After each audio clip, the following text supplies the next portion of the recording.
Dan saya telah beri amaran sebelum pada ini, jangan disebabkan kedegilan kita untuk melanggar peraturan yang telah ditetapkan oleh kerajaan Arab Saudi.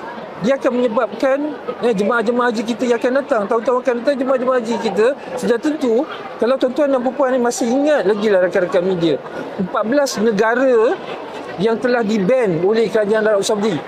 Okey? Sebab apa? Sebab terlalu banyak pelanggaran oleh rakyat-rakyat mereka ini.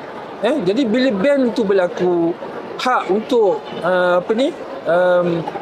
visa lawatan, kalau visa lawatan untuk pergi buat umrah, yang ni dah tak dibenarkan untuk 14 negara itu. Kenapa berlaku? Sebab pelanggaran ini. Jadi saya harap sangat, dan yang amaran ini saya dah beri terlalu banyak sangat, dan sampai tak tahu ni, saya harap sangat supaya masyarakat Islam yang nak tunaikan haji, biarlah melalui cara-cara yang dibenarkan oleh syarak, termasuklah yang ditentukan oleh kerajaan Arab Saudi.